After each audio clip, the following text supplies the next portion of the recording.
देखिए, माननीय प्रधानमंत्री जी ने केंद्रीय शिक्षा मंत्री श्री रमेश पोखरियाल निशंक जी के साथ बैठक करके पूरे देश के परिप्रेक्ष्य में छात्र और शिक्षकों के हितों को देखते हुए व्यापक विचार विमर्श के उपरांत ये निर्णय लिया कि जो हाई स्कूल की परीक्षा है वो रद्द होगी और इंटरमीडिएट की जो परीक्षा है वो स्थगित की गई हैं।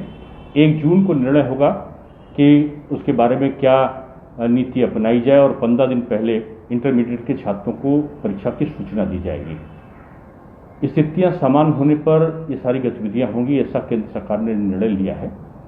हम सोचते हैं 10-15 लाख के बीच में विद्यार्थी जो दिल्ली बोर्ड है, चाहे CBSE हो, ISC हो, इनमें बैठते हैं।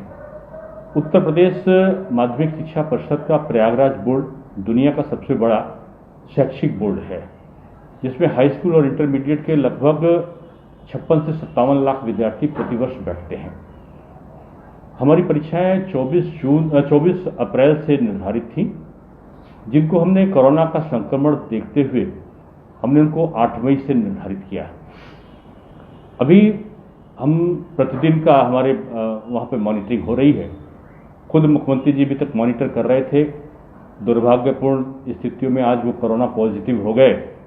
इसके बावजूद वो वर्चुअल सबसे संवाद स्थापित रखे हुए हैं और जनता को ज़्यादा से ज़्यादा सुविधा मुहैया हो सके, चिकित्सीय जो सुविधाएं हैं वो उनको मुहैया हो सके, इसके लिए उन्होंने सभी मंत्रियों को, सभी अधिकारियों को निर्देशित किया है कि हर मंत्री अपने प्रभार क्षेत्र के जिले को मॉनिटर करेगा और वो लगातार निरंतर वहाँ के जिला प्रशासन के साथ साथ जनप्रतिनिधियों के संपर्क में रहेगा और जो भी कमी होगी वो जिला प्रशासन की सहायता से उसको पूर्ण कराएगा। वो अधिकारियों को भी इसी प्रकार से निर्देश हैं। बोर्ड की परीक्षा के संदर्भ में मैं इतना ही कह सकता हूँ कि अभी हम लोग कोरोना की स्थिति का आकलन समय समय पर कर रहे हैं और समय परीक्षण के उपरांत हम लोग माननीय मुख्यमंत्री जी के साथ बैठने वाले भी थे। हमारे जो लगभग 19 अधिकारी हैं जो सीधे बोर्ड की परीक्षाओं से संबंधित होते हैं, उनमें से 17 संक्रमित हैं और हॉस्पिटल्स में हैं। हमारे जो अपर मुख्य सचिव हैं, तीनों विशेष सचिव हैं, हमारे जो ज्वाइंट सेक्रेटरी हैं, डायरेक्टर हैं, जो हमारे 5 हमारे डिप्टी डायरेक्टर्स हैं, वो सभी कोरोना संक्रमित हो गए हैं और हॉस्पिटल में हैं। उनके शीघ्र स्वस्थ होते ही हम संबंध में विचार विमर्श करने के बाद माननीय मुख्यमंत्री जी के साथ संवाद स्थापित करेंगे और उसके बाद हम 8 मई से होने वाली परीक्षा के संदर्भ में कुछ कहने की स्थिति में होंगे। देखिए, लखनऊ में स्थितियां तेजी के साथ सामान्य हो सकें, इसके लिए पुरजोर कोशिश हो रही है और जिसको कहना चाहिए मुख्यमंत्री जी के दिशा निर्देश में इतना बड़ा काम हुआ कि रातों रात हम लोगों ने 2000 बेड्स और बढ़ाने का निर्णय किया और उसके लिए जो इक्विपमेंट्स की जरूरत थी, जैसे 1000 के आसपास वेंटिलेटर हमने बाहर से मंगाए। हमारी कुछ जो एम्बुलेंसेस थे उनको बढ़ा रहे हैं, कुछ जो इंजेक्शन थे उसको हमने गुजरात से बाहर से मंगवाया है। यानी हमारी जो चिकित्सा के संबंध में जो दवाइयों की जरूरत थी वो हमने पूरी की है, जो इक्विपमेंट की जरूरत थी उनको हमने पूरा कर लिया है या हम करने की स्थिति में हैं। हमने हॉस्पिटल्स में बेड्स को बढ़ाने का, उनके वहाँ पे जो नर्सिंग स्टाफ है उसकी उपलब्धता का, वहाँ पे जो डॉक्टर्स हैं और जैसे जो 4th ईयर और 5th ईयर के भी जो चिकित्सा के संबंध में जो डॉक्टर्स हैं उनको भी तमाम जगह पर ड्यूटी पे लगाया गया है। हम लोग निजी चिकित्सालयों के चिकित्सकों से भी बात कर रहे हैं।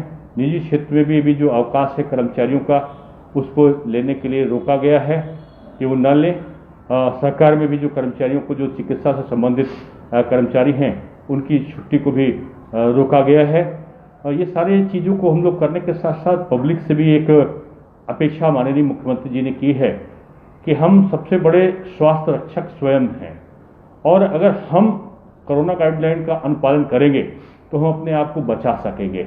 इसके लिए उन्होंने फिर से मास्क लगाना, अनावश्यक रूप में बाहर निकलना या घूमना बंद करना और सैनिटाइजर का उपयोग करते हुए 2 गज की दूरी बनाए रखना, ये सामान्य चीज़ों को उन्होंने दोहराया है और यही अपेक्षा की है कि लोग स्वयं से अपनी जो सुरक्षा है उसकी चिंता करेंगे। सरकार उसमें सहायक बनके पूरी ताकत के साथ में, पूरी संजीदगी के साथ में, पूरी अपनी क्षमता के साथ में काम कर रही है। घबराने की कोई ज़रूरत नहीं है। सरकार पूरी तत्परता के साथ काम कर रही है। जो भी कमी होगी सरकार उनको पूरा करेगी। लखनऊ का जो आपने जिक्र किया है, लखनऊ में भी हमने चिकित्सीय उपकरण भी उपलब्ध कराए हैं, बेड्स भी उपलब्ध कराए हैं, दवा भी उपलब्ध कराई हैं। यहाँ तक शमशान घाट पे हमने चौतरे भी बढ़ा के लकड़ियों को भी उपलब्ध कराया है। तमाम चीज़ों पे जहाँ जहाँ छोटी से छोटी व्यवस्था हो सकती है उसको हमने किया है। तो मैं समझता हूँ कि जल्दी ही जो कोरोना की चेन है वो टूटे, इस पर हम काम कर रहे हैं।